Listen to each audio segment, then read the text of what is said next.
राज्य विकसित होते चले गए, लेकिन सभी राज्यों में पिछड़ा कौन राज्य है? कस के बोलिए आप लोग। बिहार है। बिहार राज्य है, सबसे पिछड़ा है। शुरुआती के दौर में कुछ बिहार में उद्योग तो लगा, लेकिन उसके बाद जितने भी सरकारें आई, व्यक्तिगत हम किसी सरकार का नाम नहीं रखना चाहते हैं, क्योंकि आप लोग सबसे वाकिफ हैं।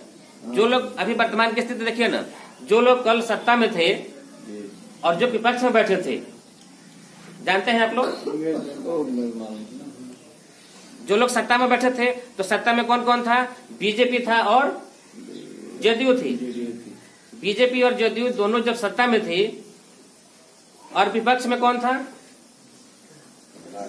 माननीय तेजस्वी जी विपक्ष में थे। तो जब ये विपक्ष में थे तो इनकी साइकिल रोज चलती थी,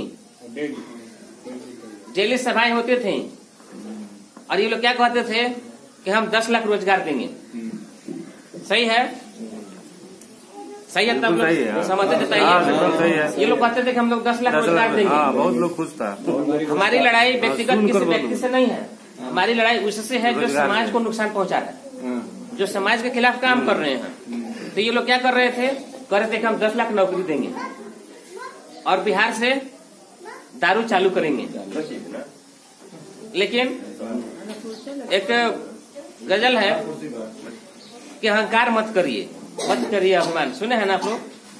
संजोग देखिए, जो लोग सत्ता में बैठे थे, चंद पलों में क्या हुआ? वो लोग विपक्ष में चले गए। और जिन्होंने 10 लाख रोजगार देने का वादा किया था और कहा था कि हम बिहार की जनता को नए तरीके से नवाजेंगे और दारू को चालू करेंगे और 10 लाख युवाओं को रोजगार देंगे, उनको भी प्रकृति ने अवसर दिया, अवसर मिला, वो भी सत्ता में आ गए। पूरे बिहार के युवा क्या किए? जोश और आशा उम्मीद के साथ पटना की तरफ चले कि हम जा रहे हैं कि हमारे माननीय तेजस्वी जी चुनाव में वादा किए थे कि हम 10 लाख रोजगार देंगे। सही है? बोलिए आप लोग। सही है? मत करिए, दिल खोल करके हम आपसे कुछ लेने नहीं आए हैं। अच्छा लगेगा तब हमारे साथ रहिएगा, और नहीं तब जहाँ है वही रहिएगा। वादा किया था ना इन्होंने कि हम 10 लाख रोजगार देंगे, तो क्या हुआ? बिहार के बाद 10 लाख रोजगार के चक्कर में पटना की तरफ गए। चाचा वहां गए तो बच्चों के क्या हुआ? बच्चों के साथ क्या किया गया? 10 लाख लाठियां मिली। 10 लाख लाठियां मिली ना, उसमें एक लड़का तिरंगा लिए हुए था और उसको एडीएम साहब ने पटक करके मारा था। ये पूरा देश देखा था, आप लोगों ने देखा था। वो सही था कि गलत था? गलत था। तो एक साथ तो बोले कि गलत है, गलत है। हम लोग इसका अपोज करते हैं, उसका विरोध होना चाहिए। लेकिन क्या हुआ? बिहार के जितने भी राजनेता हैं उस मुद्दे पर क्या थे? चुप थे, कोई बोलने के लिए तैयार नहीं था। अभी बिहार में दारू बंद है, कहीं से दारू लाने वाला क्या है? व्यक्ति, वो तस्कर है, तस्कर हो गया। तो मैं बिहार के माननीय मुख्यमंत्री जी से पूछना चाहता हूँ कि बिहार की सारी सेनाएं, बिहार के सारे फोर्स, बिहार के सारे प्रशासन जब आपके हाथ में है तो दारू कहाँ से आता है? इसका जवाब कौन देगा? दारू में 60 उम्र का। आप लोग एक साथ बोले कि इसका जवाब किसको देना चाहिए? सरकार को जवाब देना है। सरकार जब बिहार में दारू बंद है तो दारू कहाँ से आता है? क्यों आता है? तो आता है तो उसका आने वाला दोषी कौन है? जब सारे फोर्स आप लगाए हुए हैं, बिहार की पूरी प्रशासन क्या है? बिहार की प्रशासन क्या कर रही है? आप लोग बताइए। बहुत खराब काम कर रही है बिहार की प्रशासन। क्या कर रही है? केवल दारू की पहरा कर रही है। हाँ, दारू को पहरा कर रही है, पियक्कड़ को पकड़ रही है, बेचने वाले को नहीं। सही है, को पकड़ रहा है। वो नहीं कर रहे हैं, हम कह रहे हैं कि पीने वालों को पकड़ रही है। अभी एक ही काम कर रही है, ऊख में, झाड़ में, गली में, नली में, जमीन के नीचे क्या वो सोना खोज रही है? क्या खोज रही है? दारू खोज रही है। दारू खोज रही है। एक दारू का बोतल खोजने के लिए बिहार के सारे प्रशासन को लगा दिया गया है। फिर कहाँ से आ रहा है? फिर भी आ रहा है। तो इसका दोषी कौन है? सरकार है। और सरकार में कौन है? नीतीश कुमार है। डरिए मत, संकोच मत करिए। शासन किसके हाथ में है? नीतीश कुमार के हाथ में है। नीतीश कुमार जी के हाथ में है। तो इसका जवाब किसको देना है? नीतीश कुमार को देना है। उन्होंने कभी आकर के प्रेस कॉन्फ्रेंस किया कि पूरी प्रशासन हमारे हाथ में है कि दारू आ रहा है तो हम इसके जिम्मेवार हैं? कुछ दिन पहले इन्होंने कहा था तो शांति रखिए। कुछ दिन पहले इन्होंने कहा था कि अगर किसी वार्ड में दारू मिलेगा तो कौन पकड़े जाएंगे? वार्ड वाले पकड़े जाएंगे, मुखिया पकड़े जाएंगे। तो राज्य में मिल रहा है तो किसको पकड़ा जाना चाहिए? नीतीश कुमार को पकड़ना चाहिए। किसको पकड़ना चाहिए? नीतीश कुमार को। उसी को नहीं बोल रहा है, फांसी तो। अरे बिहार में सैकड़ों लोग दारू पी के मर गए, इसका दोषी कौन है? पीने वाला है। 20 आदमी मरा है। पीने वाला नहीं, इसका दोषी पीने वाला है। सरकार दोषी है। एक बात बताइए आप लोग, एक बात बताइए, जनता कह रही है कि हमको ये चीज चाहिए, ये चीज हमको चाहिए, और आप जबरदस्ती अपना फैसला जनता पे थोप रहे हैं कि ना इसको ले लो, ये अच्छा है। आप परिवार के मुखिया हैं, कोई लड़का कहे कि हमको ये नहीं चाहिए तो जबरदस्ती सबको दे सकते हैं? नहीं दे सकते हैं। लेकिन यहाँ अपना फैसला, कौन सा फैसला जो गड़बड़ है, उसको जबरदस्ती आप बिहार की जनता पर, बिहार की मुखिया आप हैं, और ये पूरा बिहार क्या है? आपका परिवार है। तो परिवार नहीं चाहता है कि हमको चाहिए, आप जबरदस्ती अपना फैसला थोप रहे हैं। जबरदस्ती थोपा जा रहा है ना। लोग कहते हैं समाज सुधार एक व्यक्ति चला रहे थे बिहार के माननीय मुख्यमंत्री जी, समाज सुधार। कभी बेरोजगार सुधार के मुद्दा क्यों नहीं उठाते हैं? कभी रोजगार के मुद्दा क्यों नहीं उठाते हैं? कभी नहीं आया। तेजस्वी लाया तो भी वो खेले रह गया। तो आज समाज सुधार का जरूरत है कि विकास का जरूरत है? विकास की जरूरत है। फरीदाबाद की एक हम लोगों ने देश की बहुत सारी कंपनियों से एमओयू किया है कि बिहार के युवाओं को रोजगार देंगे। तो फरीदाबाद से एक इंडस्ट्रीज वाले आए थे, तो बोले कि हम बोले थे कि यहाँ इंडस्ट्रीज लगवा दीजिए साइकिल का। तो बोले कि नहीं, यहाँ इंडस्ट्रीज नहीं लगाना है, इंडस्ट्रीज नहीं लगाना है। बहुत सारी कंपनियां बिहार में आई थी रोजगार लगाने के लिए, लेकिन आप लोग देखा होगा कि बिहार सरकार उनको जमीन नहीं दिया। सुने हैं आप लोग? तो जब जमीन नहीं दीजिएगा तो वो अपना इंडस्ट्रीज कहाँ लगाएगा? चांद पर लगाएगा? नहीं, धरती पर लगाएगा। तो बिहार को बर्बाद करने वाला व्यक्ति कौन है? एक ही व्यक्ति है, नीतीश कुमार। स्पष्ट नजर आ रहा है कि एक ही व्यक्ति है जो बिहार को बर्बाद कर रहा है। तो जब एक व्यक्ति बिहार को बर्बाद कर रहा है और इतने करोड़ आबादी, 12 करोड़ आबादी की बिहार की जनता मुख्य दर्शक बनी हुई है, तो कहानी है कि आज हमारी कल तुम्हारी। लगेंगे गांव में आग तो बेशक एक ही घर थोड़ी चलेगा, सबका जलेगा, सबका जलेगा। लेकिन लोग ये सोच रहे हैं कि मेरा थोड़ी हो रहा है। अरे चाचा, मैं पूछ रहा हूँ कि आपका नहीं हो रहा है, आप तो अपना जिंदगी जैसे तैसे काट लिए, आपके बच्चे को रोजगार मिला? कोई पीढ़ियों से नहीं मिला। आपके बच्चे का नौकरी हुआ? आपके बच्चे का बिहार में शिक्षा है? बिहार में इलाज है? न बिहार में शिक्षा है, न चिकित्सा है, न उचित इलाज है, कुछ भी नहीं है। कुछ भी नहीं है। एक बिहार का व्यक्ति को आंख बनवाना है, नेपाल जाता है तो वो नेपाल जाता है। और आम आदमी की बात तो छोड़ दीजिए, बिहार के हम उच्च स्तर की बात करते हैं कि बिहार के मुख्यमंत्री जी को आंख बनवाना होता है तो वो कहाँ जाते हैं? विदेश जाते हैं। विदेश कहाँ जाएंगे? बिहार के मुख्यमंत्री जी को आंख बनवाना होता है तो कहाँ जाते हैं? आंख बनवाने कहाँ गए थे? दिल्ली जाएंगे, चाहे कोई बाहर दिल्ली गए थे। दिल्ली। और दिल्ली का जो मुख्यमंत्री हैं, उन्होंने कुछ दिन पहले कहा था कि 500 का टिकट करा के आते हैं और 5 लाख का इलाज करा के जाते हैं। कौन था वो व्यक्ति? कस के बोलिए। केजरीवाल। ये आपका आवाज देश सुनेगा। ये बिहार का सम्मान हुआ कि अपमान हुआ? अपमान हुआ। तो उस अपमान पे हमारा मुख्यमंत्री, बिहार के सभी जनप्रतिनिधि मौन थे। इन लोगों को पूछना चाहिए ना कि बिहार के तमाम युवा अपना ऊर्जा दे करके देश के सभी राज्यों का पहिया चलाते हैं। अगर बिहारी सभी राज्यों से वापस आ जाएं तो किसी भी राज्य का काम नहीं चलने वाला है, नहीं चलने वाला है। अभी बेरोजगार पड़ जाएगा। तो ये बिहार का युवा अपना माने शिक्षा, तन मन धन पूरा जवानी लगा करके उस राज्य का विकास कर रहा है, और आप उसी को ये नजर से देखते हैं, कहते हैं कि 500 का टिकट करा के आता है और 5 लाख का इलाज करा के जाता है, क्या उचित है? नहीं, उचित नहीं। तो ये बिहार का सम्मान है कि अपमान है? अपमान है। इस अपमान का विरोध होना चाहिए। बिल्कुल बिल्कुल होना चाहिए, बिल्कुल होना चाहिए। इसी ये अपमान का वजह क्या है? आपके बच्चों को रोजगार नहीं है, रोजगार नहीं है, शिक्षा नहीं है, शिक्षा नहीं है, चिकित्सा नहीं है। चिकित्सा अभी नहीं। बुखार होता है तो एक ही चीज दिमाग में आता है कि गोरखपुर चलिए। गोरखपुर है। अरे तो चाचा मैं पूछता हूँ कि आप वोट कहाँ करते हैं? बिहार में करते हैं वोट। आइए आपका देश दिखेगा। आप वोट कहाँ करते हैं? बिहार में, बिहार में वोट करते हैं। और इलाज कहाँ करवाते हैं? गोरखपुर में, यूपी में, गोरखपुर में करवाते हैं। अब पैसा कमाने के लिए कहाँ जाते हैं? दिल्ली, मुंबई, विदेश जाते हैं। हाँ, तो फिर यहाँ वोट करने से कोई फायदा है आपको? तो वोट करना चाहिए कि वोट का बहिष्कार करना चाहिए? देखिए आपके जन क्षेत्र में अगर आपके लायक जनप्रतिनिधि नहीं है तो चुनाव आयोग ने एक विकल्प बनाया है कि आप नोटा को दबाइए। और बेशक मुझे लगता है कि अभी सभी देशवासियों को नोटा का प्रयोग करना चाहिए।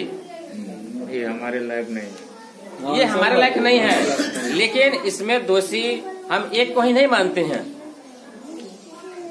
इस भ्रष्टाचार को बढ़ावा देने में सभी लोगों का हाथ है। सभी लोगों को सही बात है, नहीं, आपको समझ में आता है जब चुनाव का समय आता है तो बिहार की जनता किधर चलती है? जाति पाति में। जाति पाति में वो मेरे जाति का है, वो मेरे बिरादरी का है, वो 500 दे रहा है, वो 1000 दे रहा है, तो विकास कहाँ से होगा? होगा ऐसे विकास? चावल दे रहा है। तो दोषी इसमें एक ही व्यक्ति नहीं है, इसमें दोषी सब लोग हैं। गांव में एक कथा होता है, देखे होंगे आप लोग कि भेड़ों का जब झुंड चलता है, भेड़ समूह में चलते हैं और क्या होता है, भेड़ का जो मुखिया होता है अगला अगर गड्ढा में गिर जाता है तो उसके पीछे पूरी जानने वाली टीम क्या है, सब लोग उसी में गिर जाता है, लेकिन कोई अपना दिमाग नहीं लगाता है। तो अब क्या करना चाहिए? आप लोगों को रोजगार चाहिए, कस के बोलिए, आप लोग को रोजगार चाहिए, शिक्षा चाहिए। कहाँ चाहिए? बिहार में कि बिहार से बाहर? बिहार में। रोजगार कहाँ चाहिए? बिहार में। अब किसी को बिहार से बाहर नहीं जाना पड़ेगा अगर एक बार आप लोग दिल खोल के हमारी बातों पर विश्वास करके अगर मेरा साथ दीजिएगा तो हम कुछ यहाँ वादा करेंगे और जो वादा करेंगे उसको करेंगे भी और यतीत में किए भी हैं। अगर आप लोग सहमत हैं हम आपके साथ हैं तो एक सुर में आप लोग बोलिए कि हम आपके साथ हैं। तो हमने अभी तक क्या किया है उस उपलब्धि को बताएंगे और आगे क्या करने वाले हैं उसको भी बताएंगे। हम आपके साथ हैं। तो कस के बोलिए विकास चाहिए। रोजगार कहाँ चाहिए? बिहार में चाहिए। बिहार में चाहिए। तो इसके लिए एक छोटा सा काम करना होगा कि जाति पाति से अलग हटना होगा। पार्टी का ये नारा है कि जाति पाति को ना दे भाव, अच्छा नेता का करे चुनाव। ठीक है। अभी चाचा कह रहे थे कि कुछ नहीं हुआ बिहार में, जो था वो भी गया है? जो था वो भी गया, वो भी चला गया। तो देखिए हम लोगों ने सत्ता में न रहते हुए हमारी पार्टी ने, पार्टी का नाम क्या है आप लोग जानते हैं? हम लोग जिस पार्टी के लिए बैठक किए हैं उस पार्टी का नाम है राष्ट्रीय सब जनशक्ति पार्टी। ठीक है, सब लोग ध्यान में रख लीजिए। और इसका जो एजेंडा है, जो घोषणा पत्र है, वो सभी लोगों के हाथ में दी जा चुकी है। तो पार्टी ने सबसे पहले गठन करने का यही कारण था कि भाई बिहार में युवा पैदा होता है और अपना सारा जवानी दूसरे राज्य में दे रहा है और जाने के बाद वहाँ से क्या होता है, कभी आप असम से भगाए गए, सही बात है, असम से भगाए गए थे, गुजरात से भगाए गए थे, गुजरात से, मुंबई से, बम्बई से भगाए गए थे, और बहुत जगह मार खा के सब जगह से। बोरा में किलो को तो कहा था कि बोरा में ये होता है ना किलो तोलने वाला, उसको भर करके बिहारियों को पीछे मारा गया था। तो मुझे लगा यार ये एक बिहारी को मार रहा है कि पूरे बिहारियों को मार रहा है? सही बात है, सबको मार रहा है। सही बात। वो पूरे बिहारियों को मारा था, एक बिहारी को मारा और कहा कि बिहारी मारे गए, एक को मारा कि सबको मारा, सबको मारा। हमने उसी दिन ये प्रण किया था कि अब बिहार से बाहर कोई नहीं जाएगा, हम ऐसे सभ्य समाज का गठन करेंगे कि सारे बिहारी वापस आएंगे, हम यही इंडस्ट्रीज लगाएंगे और यही बिहारियों को सम्मान दिलाएंगे। और पार्टी का मनोबल उस दिन सही में पूरा होगा कि जिस दिन दूसरे राज्य से लोग बिहार में काम करने के लिए आएंगे, ये विकास होगा। बहुत अच्छा, बहुत ये हुआ विकास। तो वादा नहीं करके दिखाओ। 19 के लास्ट में हम लोगों ने ये सड़क और परिवहन मंत्री भारत सरकार माननीय नितिन गडकरी जी को एक पत्र लिखा था कि NH पर, नेशनल हाईवे पे 20 से 25 किलोमीटर पर अनेकों टोल बन गए हैं, अनेकों टोल बन गए हैं। देखे होंगे आप लोग। एक राज्य बिहार का एक ऐसा जिला भी है जो 3 जगह से टोल से घिरा हुआ है। कौन जिला है वो? गोपालगंज जिला है। आप उत्तर प्रदेश से पूछते हैं, वहाँ भी टोल देते हैं। मेरठ से पार करते हैं मुख्यालय में जाने के लिए, वहाँ भी टोल देते हैं। उधर से आते हैं, वहाँ भी टोल देते हैं। तो एक जिला इतना टोल क्यों देगा? और टोल 10-20 का तो है नहीं। इस तरह से पार्टी ने सर्वे किया कि देश में अनेकों ऐसे टोल बने हुए हैं जो अनुचित हैं। तो परिवहन मंत्री जी को पार्टी ने एक पत्र लिखा, स्थानीय 20 किलोमीटर का टोल माफ होना चाहिए। सही है। और 60 किलोमीटर के बीच के जितने भी टोल हैं सबको बंद होने चाहिए, जिसका मंत्री जी ने सदन में घोषणा भी किया था कि 3 महीने के अंदर सभी 60 किलोमीटर के बीच के टोल बंद किए जाते हैं और आधार से वेरीफाई करके 20 किलोमीटर के लोगों को पास मिलेगा। इससे पूरे देश की जनता को लाभ हुआ कि नहीं हुआ? लाभ हुआ। तो हम अभी न पक्ष में है, न विपक्ष में है, न सत्ता में है, तो एक हमारी ये पहल से देश को लाभ हो गया। लाभ हुआ। तो पार्टी सत्ता में नहीं रहते हुए भी काम कर रही है। तो हमने ये घोषणा पत्र पार्टी ने जारी किया है कि अगर आप लोग, जनता अगर हमें आशीर्वाद देगी, अपना समय देगी, तो पार्टी सत्ता में आएगी तो सबसे पहले क्या करेगी? पर्चा को निकाल कर एक बार पढ़िए कि जब सबसे पहले पार्टी सत्ता में आएगी तो 20 किलोमीटर के स्थानीय लोगों का टोल माफ किया जाएगा और 60 किलोमीटर के बीच का टोल बंद होगा। होना चाहिए। बिल्कुल सही है। बोलिए सही है आप लोग? तब आपका समर्थन होगा, तभी हम आगे हिम्मत बढ़ेगा तो काम करेंगे। इसके बाद पार्टी ने क्या किया है कि आपको फ्लाइट करने के लिए दिल्ली और मुंबई जाना होता है। अब एक बार विदेश जाने के लिए दिल्ली जाते हैं, चाहे बम्बई जाते हैं, तो आम व्यक्ति कम से कम मुझे लगता है कि 10,000 रुपया खर्चा होता है।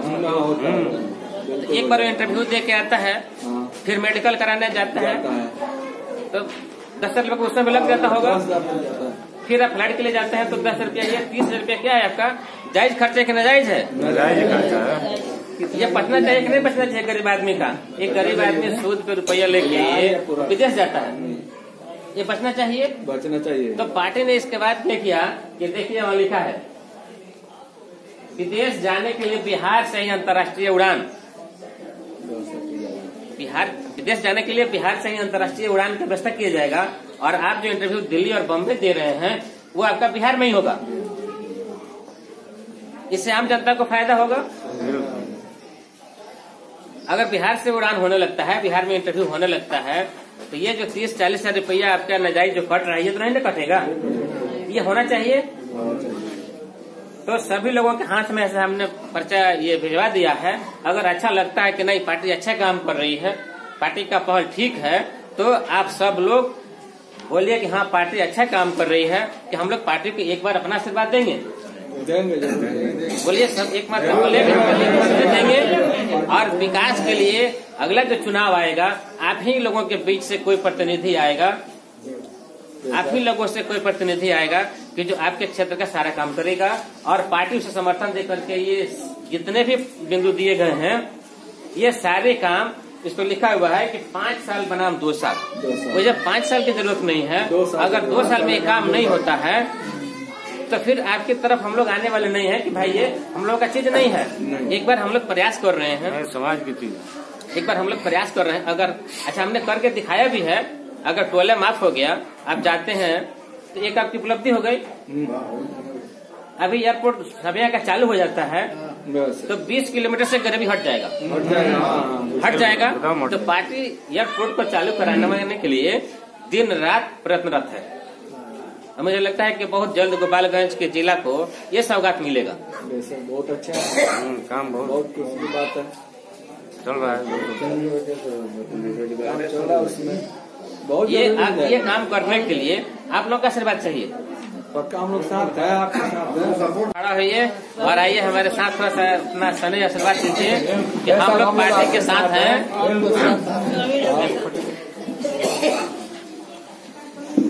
अगर अच्छा लगता है तो आप लोग दिल खोल के हमारे साथ रहिए और विकास वैसा होगा चाचा, विकास वैसा होगा कि आप अब पूरे देश में ही नहीं विदेश में भी किसी बिहारी को जलील होने का नौबत नहीं आएगा।